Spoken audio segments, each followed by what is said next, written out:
Tadi kan sudah dibuka. Diulangi. Ketam berkata, di mana danau yang kau ceritakan tadi? Bangau pun tertawa terbahak-bahak dan berkata, kali ini sudah saatnya kau menjadi santapanku. Mendengar jawaban Bangau, Ketam pun langsung menjepit paruh Bangau agar ia tidak bisa memakannya. Bangau terluka dan terbang menjauhi Ketam. Setelah itu, Ketam pun kembali ke danau. Teman-temannya masih setia menunggu gilirannya. Ketam pun menceritakan kejadian yang sebenarnya. Semua penghuni danau bersorak gembira karena tidak dimakan oleh Bangau yang tamak dan mementingkan dirinya sendiri. Nah, itu ya. Dari bacaan aja juga udah kelihatan ya bagaimana sifat tokoh-tokohnya. Nah, di bawah cerita kalian bisa lihat di situ ada peta konsep ya. Jadi ibu nggak menggambarkannya, tapi kalian bisa lihat peta konsepnya. Bentar. Ya. Peta konsepnya di situ ada penggambaran, judulnya ditulis di tengah ya. Lalu tokohnya siapa saja, tempatnya di mana, awal ceritanya di mana, akhir ceritanya di mana, itu dibuat peta konsepnya. Apa tadi judulnya? Burung Bangau. Burung Bangau dan seekor ketam. Dan seekor ketam. Itu kalian tulis di tengah-tengah ya, di sini judul. Mana nih? Di sini judul ya. Lalu tokohnya. Tokohnya siapa aja tadi? Tokoh utama si Bangau ya. Bangau. Terus? Apa? Aku ini ditulis gak, Bu? Ini ibu yang nulis ya. Tak silakan kalau kalian menulis di buku nanti. Burung Ikan, katak, lalu? Ketam. Ada lagi enggak? Dan ikan-ikan. Iya, ikan-ikan nih udah. Ya. Oh ya udah. Terus tempat, di mana tempatnya tadi? Di sebuah danau. Sebuah Danau. Ya. Oh, aku udah jawab tuh. Tadi ada lagi burung nih, burung belum nih. Ya. Terus awal ceritanya tadi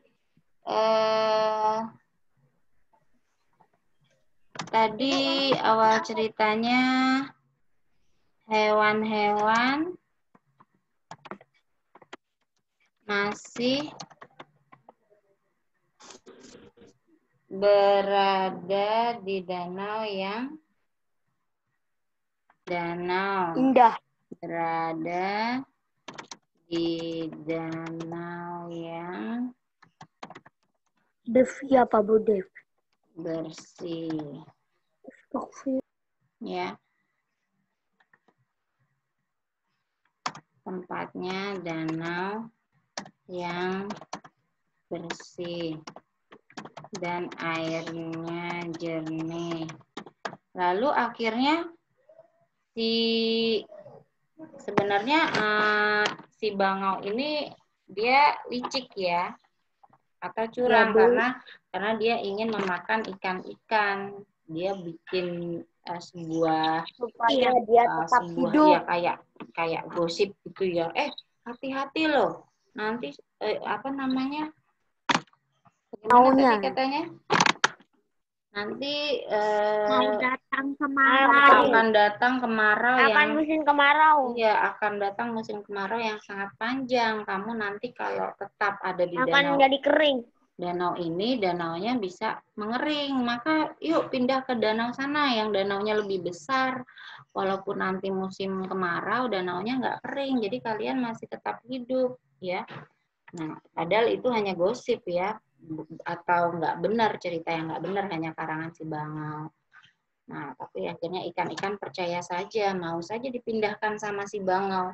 Padahal dia memakannya. Di akhir cerita, Bangau dicapit oleh Tadi salah nih. Ini tadi di awal cerita tempatnya. Di sini. Ya. Kata menjepit bangau. Lalu di akhir cerita, tempatnya di mana tadi? Ada nggak penggambaran tempatnya?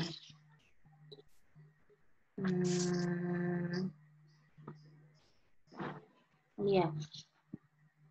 Tempatnya sama di danau juga, Sama, tapi Bu, tempatnya. tempatnya di danau juga, tapi di akhir ceritanya akhirnya Ketahuan rencana listrik di bangau. Ketang menjepit bangau.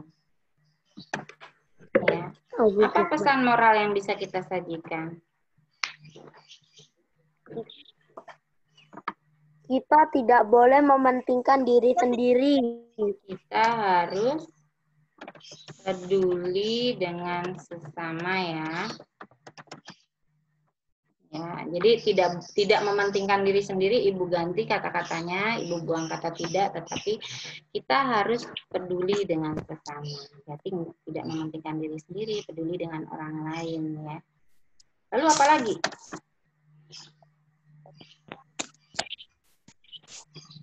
Tadi kan si Bangau mengatakan sesuatu yang nggak jujur ya. Berarti kita harus tidak boleh bohong. Menjadi orang yang jujur. Ya, ada lagi nggak? Si ikan tadi percaya saja, ya. Ya udah, Bangau, buruan pindahkan kita ke danau yang sana ya. Jadi ikan itu nggak pikir-pikir dulu dengan baik, dia main langsung percaya aja. Nah, apa yang bisa kita simpulkan? Kita harus tidak boleh pandai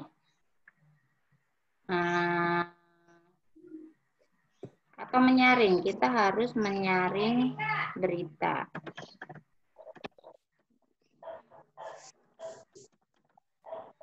Atau mencari tahu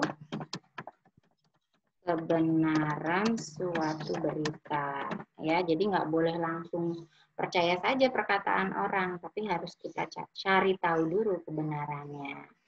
Ya, nah ini ada beberapa pesan moral yang bisa kita ambil dari cerita tadi. Ya, bisa kamu tulis nanti di buku. Ya. Apa pendapat kalian tentang cerita tersebut, Nak? Cerita tersebut sangat baik karena mengajarkan banyak sekali pesan yang harus pesan moral. Ya, ada 3 ya kalau nggak salah tadi pesan moralnya. Ya. Lalu sikap baik apa yang bisa kita tiru dari cerita tersebut? Sikap baik apa saja ya? Kejujuran. jujur. Terus? Baik hati. Terus? Memberikan cerita yang sebenarnya. Ya, kepedulian. Tapi kepeduliannya si Bangau nih kepedulian yang salah karena dia punya maksud yang nggak baik. Harusnya kalau kita peduli, ya pedulinya yang baik ya. Nah, itu. Sikap tidak baik apa yang tidak boleh kalian tiru? Lawannya yang ini berarti ya. Kalau ini kan sikap baik Tidak apa? boleh jujur. Berbohong. Tidak jujur. Bohong, Bu. Ya. Tak jujur. Berbohong dan tidak peduli, Bu. Dan tidak peduli. Oke. Nah, anak-anak, ada lagi nanti bacaannya, silakan juga dibaca. Persahabatan Nuri dan Beo, halaman 85 ya. Lalu ada lagi nggak? Coba kita lihat. Gotong royong mempererat. Iya, gotong royong mempererat persatuan, halaman 99. Kerjasama para nelayan, Bu, Ya, halaman 87. 7. Ya, itu juga. Silakan dibaca aja ya. Lalu Pak Tani yang baik hati halaman 109 itu juga ada ya. Lalu ada lagi si gajah yang baik hati itu juga ada ya. Lalu di halaman terakhir 116 sampai 119 sampai 100 berapa nih? 121 itu juga banyak sekali bacaan ya. Nah, karena habis ini Ibu nanti mau persiapan ya mengajar di kelas 5, kalian mungkin nanti juga habis ini mata pelajaran yang lain. Sebelum Ibu cukupkan, anak-anak masih ada nggak yang mau kalian tanyakan dari pembelajaran kita? Khususnya ini Tidak, tema Bu. D. Tidak ya, jelas ya. Karena sebenarnya mudah ya. Bagaimana menentukan sifat tokoh dan pesan moral dalam sebuah cerita itu sebenarnya Ibu yakin kalian semua anak-anak bisa ya. Tentunya yang pertama kalian harus baca benar-benar cerita tersebut dengan seksama sehingga bisa Mencari menentukan. tokoh, tempat, judul gitu kan, Bu. Iya, sesuai dengan di buku ya. Nanti kalau ulangan harian, Ibu, bagaimana tokoh si ini? Kalian bisa menjawabnya. Ya, nggak ada nih yang mau ditanyain ya, jelas ya? Ya, Bu. Ya, oke anak-anak. Bu, ada tugas nggak, Bu? Hari ini nggak ada tugas ya. Ibu tadi Bu. Ibu kasih tugas yang kemarin membuat pertanyaan aja, itu masih ada beberapa loh yang belum. Nanti Ibu kasih tahu siapa yang belum ya. Karena habis ini Ibu masih mau ngajar di kelas 5. Sepertinya Ya. sudah ada, Bu. Yang belum diselesaikan aja, lalu kirim ke Ibu, daripada nanti Ibu kasih catatan kalian yang dimarahi Mama. Ya. Maka kalau merasa, oh iya, saya sudah mengerjakan tapi belum kirim WA ke Bu Deta, ya sudah kirim saja ya. Masih Ibu tunggu. Silakan setelah selesai Zoom kita, silakan dibaca-baca cerita yang tadi, yang nggak sempat kita banyak sekali ya tadi cerita tentang fabel hewan-hewan, silakan dibaca. Baik anak-anak, Ibu cukupkan Zoom kita hari ini. Selamat pagi, mohon maaf kalau ada kekurangan. Mudah-mudahan kalian semua jelas dan kalian semua tetap diberi kesehatan. Ibu cukupkan sampai sekian. Selamat pagi, dadah semuanya. Dadah. Terima kasih, Bu. Ya. Terima kasih, Bu. Terima kasih, Bu. Ya. Dadah. Terima kasih. Pelajaran hari Bu. Kasih, Terima kasih, Bu Deta.